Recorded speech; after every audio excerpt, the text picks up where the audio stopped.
안녕하십니까. 오늘부터 저와 함께 로마서를 살펴보시겠습니다. 우리가 신앙생활을 얼마나 했든지 간에 로마서는 한 번 정도는 설교를 듣거나 공부를 해 보셨을 거라고 생각이 되는데, 또 혹시라도 로마서를 공부해 보지 못하신 분도 계실 것 같습니다. 그렇죠? 예, 다른 분 혹시 계실까요? 로마서를 나는 한번 읽어봤다, 혹은 나는 공부를 해봤다 라고 하시는 분 계실까요? 어, 로마서는 믿음의 말씀 같습니다. 예, 네, 감사합니다. 믿음에 대한 내용이 다루어지죠. 네네, 예, 믿음, 그 다음에 복음, 네. 그 다음에 하나님의 의. 유명한 구절은 의는 믿음으로 살리라라고 하는 그 구절이 로마서에 등장을 합니다. 그 의는 믿음으로 살리라, 그 구절은 성경에 총 4회가 등장합니다. 4회. 그게 하박국서에서 등장하고, 그 다음에 로마서에서 등장하고, 갈라디아서에서 등장하고, 마지막으로 히브리서에 등장을 합니다. 성경에 4번 반복해서 그 이야기를 제일 처음 쓴 예언한 선지자는 하박국이라고 하는 구약의 선지자인데, 그 내용 의인은 믿음으로 말미암아 살리라가 4번이 성경에 기록되었다고 하는 것은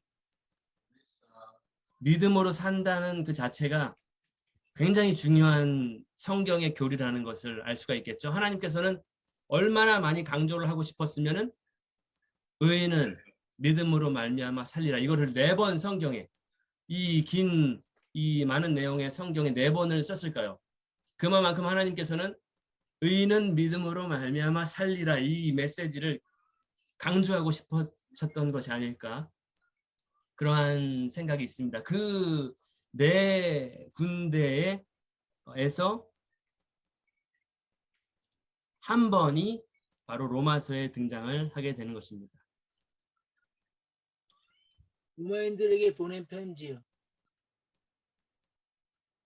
예, 그래서 로마서의 서론을 대략적으로 제가 말씀을 드리면, 어, 첫 번째, 저자는 바울이죠. 사도 바울. 그 다음에 고린도에서 이 편지를 로마인들을 향해서 기록을 하는 것이고요. 그 다음에 예루살렘을 방문 중에 있었습니다. 방문을 준비하는 가운데에서 지금 이 편지를 씁니다. 예루살렘에 가면 바울은 이제 붙잡혀서 이제 심판을 받고 공회에 잡히고 그런 일들을 당하게 될 텐데, 그런 앞서서 이제 로마 서를 기록을 하게 됩니다. 구조가 있습니다. 일반적으로 1장에서 8장까지 구분을 하고요. 믿음에 대한 이야기, 교리에 대한 이야기를 합니다. 복음에 대한 이야기. 굉장히 교리적입니다. 그다음에 9장에서 11장까지 소망에 대해서, 그다음에 앞으로 장차 어떠한 일들이 이루어질 것인가, 미래에 대한 이야기에 대해서, 그런 예언에 대한 이야기를 주로 다루고 있고요. 그것이 9장에서 11장, 세 번째 파트는 12장에서 16장. 이제 사랑, 어떻게 사랑할 것인가, 어떻게 행해 나갈 것인가.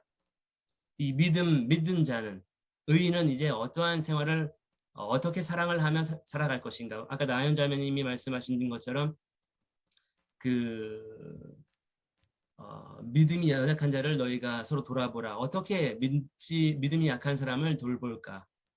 대할까? 대인 관계에서 어떻게 해야 될까? 이런 여러 가지 행함에 대한 이야기들을 다루고 있습니다. 특징을 말씀드리자면 굉장히 교리적입니다. 굉장히 조직적이고 논리적인 문체로 굉장히 조목조목 기록을 한 신학적인 문체를 가지고 있습니다. 그리고 16장으로 서신서 가운데에서 굉장히 긴 서신서에 속합니다. 그렇다면 로마서의 주제는 무엇일까요? 뭐 여러 주제를 이야기를 해볼 수가 있겠지만, 가장 큰 주제 중에 하나는 바로 하나님의 은혜입니다. 또 하나님의 의죠. 믿음이죠. 그러한 것이 로마서의 주제가 되겠습니다. 이제 첫 번째 로마서 1장 1절부터 보시겠습니다. 예수 그리스도의 종 바울은 사도로 부르심을 받아 하나님의 복음을 위하여 택정함을 입었으니 바울은 스스로를 먼저 소개를 합니다. 누가 이 편지를 쓰고 있는가? 이 편지를 쓰는 사람은 누구인가? 바로 바울 스스로 자신을 소개하기를 예수 그리스도의 종이라고 소개를 하고 있습니다. 이 1절에 종이라고 하는 단어는 헬라어로 둘로스라고 합니다. 둘로스. 삭슬받지 않고 죽을 때까지 열심히 일하는 그러한 묶여있는 종, 노예를 뜻하는 단어입니다. 영화 배너를 보시면 아시겠지만 영화 배너의 배경이 로마 시대 아닙니까? 그 로마 시대의 노예들, 그 종들, 굉장히 유명한 장면 중에 하나가 있는데 바로 배 밑바닥에서 주인공이 노를 젓는 착고를 차고 쇠사슬로 다리가 묶여있는 상태에서 배 목적지에 도달하기 위해서 계속 노만 젓고 있는 그런 노예들이 있습니다. 그 노예들을 일컬을 때에 둘로스라고 표현을 합니다. 그들을 부릅니다. 바로 가장 낮은 종이라고 할 수가 있겠죠. 죽기까지 복종해야 되는 종이라고 할 수가 있겠죠. 바울은 그러한 그리스도의 종이었습니다. 스스로를 낮춘 종이었죠. 로마인들은 그 둘루스라고 하는 단어의 의미, 종이라고 하는 단어의 의미를 정확하게 알고 있었을 것입니다. 그렇게 낮은 의미로서, 스스로를 낮춘 의미로서 종이라는 표현을 이해할 수도 있겠고, 반면에 당시에는 로마 인구의 거의 과반수 이상이 노예들이 많이 있었습니다. 노예들이 있다고 하는 것은 주인이 있다는 얘기죠. 많은 주인을 섬기는 노예가 있지만 바울은 스스로를 누구의 종이라고 이야기를 하냐면 바로 만왕의 왕이시고 만주의 주이신 예수님의 종이라고 자신을 소개하고 있는 것입니다. 또 다른 측면으로 그것은 굉장히 위대한 위치이고 위대한 신분이라는 것을 우리가 이해를 해볼 수가 있겠습니다. 그러면 그가 언제부터 그리스도의 종이 되었을까를 생각해 볼 수 있겠죠. 이 편지를 쓰기 한 25년 전에 사도 바울이기 전에 다메섹 도상을 지나면서 기독교인들을 죽이고 잡아서 옥에 가두려고 하는 그러한 혈안이 되어 있는 분노가 뿜어져 나오는 그러한 존재, 그러한 인물이었습니다. 한마디로 그는 마귀의 종이었습니다. 사실은 그리스도인들을 죽이는. 근데 그가 다메섹에서 한 줄기 빛을 보게 되죠. 바로 예수 그리스도의 생명의 빛을 접하게 됩니다. 예수 그리스도의 음성을 듣게 됩니다. 사울아 사울아 어찌하여 나를 핍박하느냐. 그 대화가 굉장히 유명하죠. 그랬더니 바울이 이런 얘기를 합니다. 누구십니까? 예수님이 대답하시죠. 네가 핍박하는 예수다. 그 이후로 바울은 더 이상 마귀의 종이 아닌, 유대인들의 종이 아닌 그리스도의 종으로서, 이방인을 위한 그릇으로서 일을 하게 되는, 헌신을 하게 되는 것이죠. 1절에 또 바울은 자신을 사도라고 부름받았다고 소개합니다. 사도는 뜻이 보냄을 받은 자죠. 많은 예수님의 제자들이 있었지만 그 가운데에서 예수님은 12명을 택하셨습니다.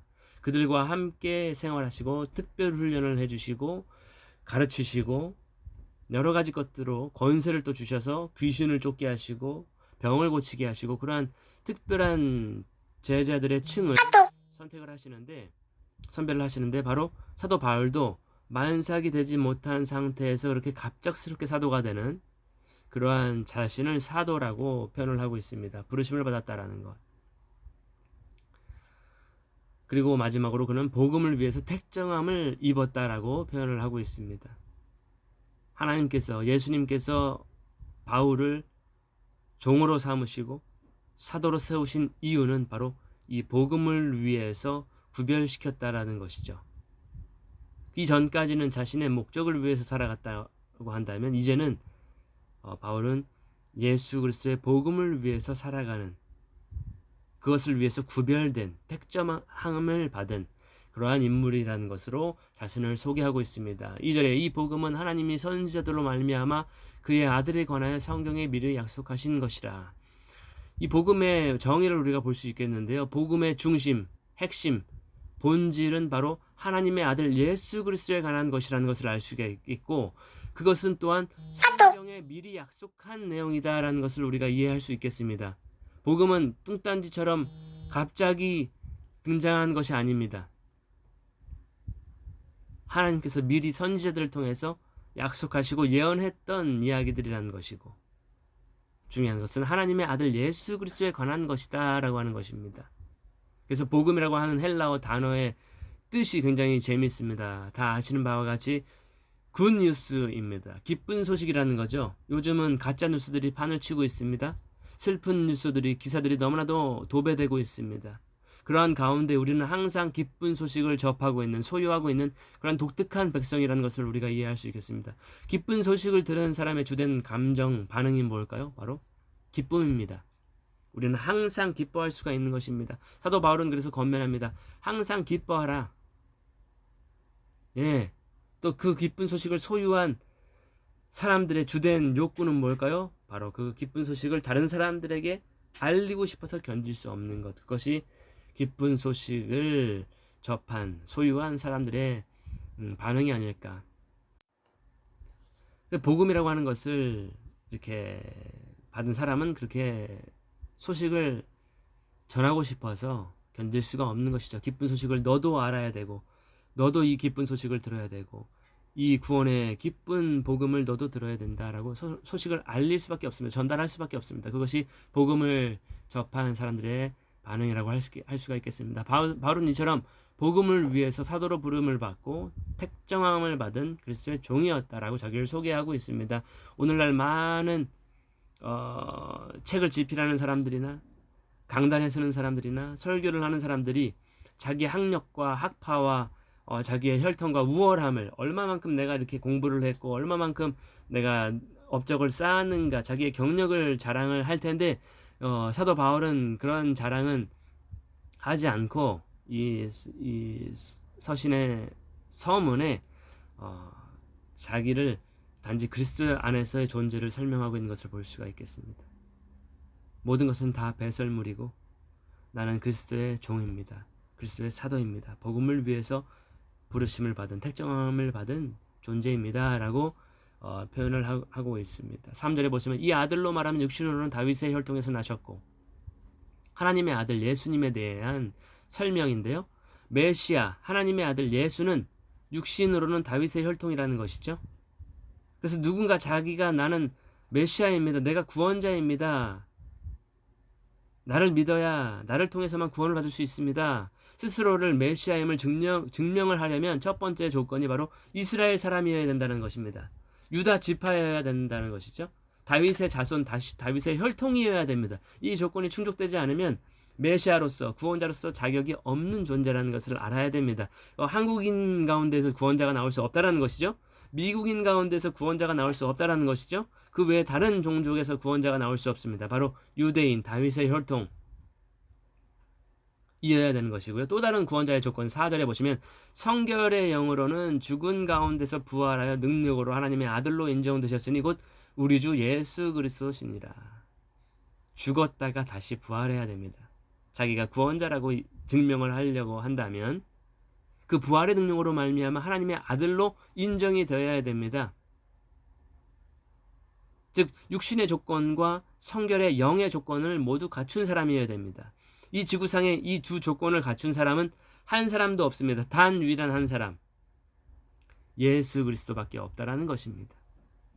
그 예수 그리스도에 관한 것이 바로 복음이라는 거죠. 기쁜 소식이라는 거죠. 모든 인류 아담의 이후로 모든 사람들은 슬픈 소식을 접해야 됐습니다. 그것이 무엇이냐? 바로 당신은 죽는다라는 것입니다. 당신은 하나님의 심판을 받을 수밖에 없습니다. 당신은 죄인입니다라는 것입니다. 근데 예수님이 아담의 이후 족보로 쭉 내려오다가 죽지 않은 사람 한 사람이 등장했습니다. 부활한 사람이 바로 예수 그리스도입니다. 그것이 바로 복음입니다. 사망에서 생명으로 옮겨져 가는 것이 복음입니다. 죽어야 하는 사람이 영원한 생명을 받는 것이 복음입니다. 바로 그것은 예수 그리스도 안에 속한 내용입니다. 5절에 보시면 그로 말미암아 우리가 은혜와 사도의 직분을 받아 그 이름을 위하여 모든 이방인 중에서 믿어 순종케 하나니 너희도 그들 중에 있어 예수 그리스도의 것으로 부르심을 입은 자니라. 로마인들을 향해서 이야기하는 거죠. 이 편지의 수신자들도 사도 바울이 하나님의 은혜를 통해서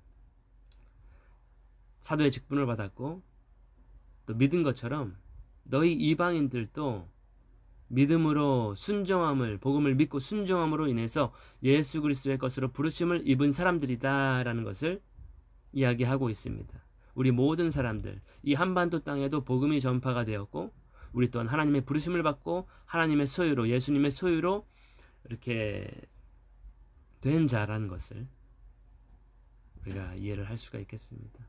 7절에 로마에 있어 하나님의 사랑하심을 입고 성도로 부르심을 입은 모든 자에게 하나님 우리 아버지와 주 예수 그리스도로 쫓아 은혜와 평강이 있기를 원하노라. 여기까지가 인사말입니다.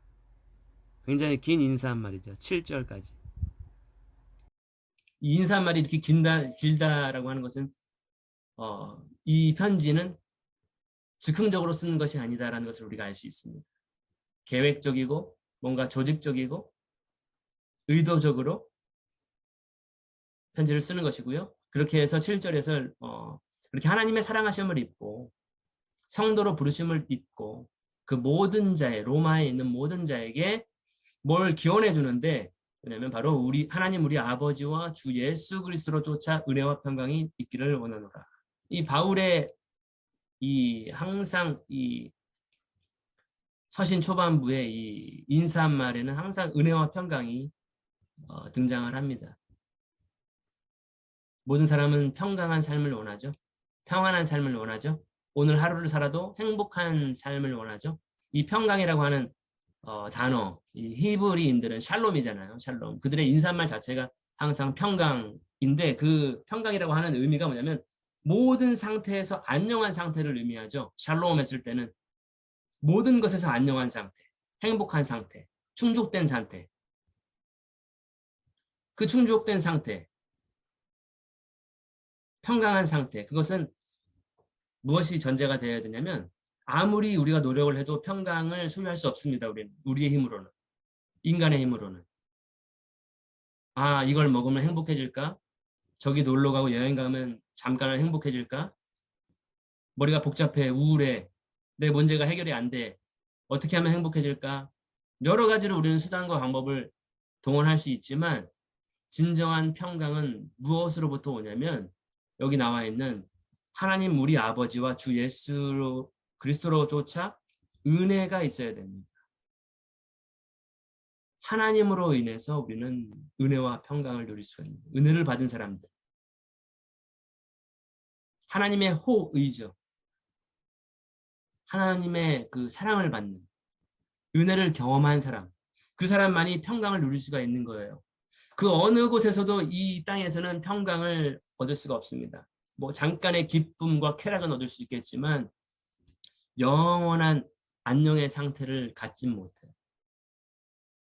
바로 하나님의 바로 예수 그리스도의 은혜를 통해서. 그래서 우리는 날마다 은혜를 구하는 자가 되어야 되겠죠. 날마다 그분의 은혜 속에서 그분의 사랑 속에서 이 기쁜 소식 속에서 복음 속에서 하나님 말씀 속에서 항상 우리가 충족되어 있지 않으면 충만되어 있지 않으면 우리는 은혜와 평강을 경험할 수가 없습니다. 그렇게 지금 바울은 로마인들을 향해서도 은혜와 평강을 이렇게 기원해주고 있는 것이죠. 그래서 1절부터 7절까지 이렇게 봤습니다. 봤는데 벌써 8시 46분을 지금 지나갔어요. 예, 오늘 사실 계획은 1장 전체를 보는 것인데 벌써 이 시간이 이렇게 빨리 갔네요. 그 다음에 중간에 녹화가 중단되는 것에 의해서 비디오가 잠깐 끊겼는데 앞으로도 이렇게 끊기는 경우는 있을 것 같아요. 예, 그래도 다시 클릭하셔가지고 들어오시고 다시 녹음을 재개해서 예, 이렇게 하면 될 것 같습니다. 오늘은 첫 시간이니까 처음부터 계속 이렇게 막 벤티 사이즈로 먹으면 좀 부담이 될 것 같아가지고 오늘은 좀 스몰 사이즈로 해서 가볍게 먹는 것이 어떨까 생각이 되면 동의하십니까? 지금 끝내는 게 참 좋겠죠? 그러면은 기도로 저는 마치겠고요. 기도로 마치겠습니다. 하나님 아버지 감사드립니다. 우리가 첫 시간 이렇게 로마서를 살펴봤습니다. 우리가 살펴보는 가운데 항상 시작부터 끝까지 주님의 은혜를 넘쳐나게 부어주셔서 참석하는 모든 한 사람 한 사람 위에 주님의 은혜와 또 주님의 평강과 주님의 충만한 모든 기쁨들이 가득하는 그러한 시간들로 되기를 주님 바랍니다. 주님 계속해서 복을 내려 주세요. 예수님의 이름으로 기도했습니다. 아멘. 감사합니다.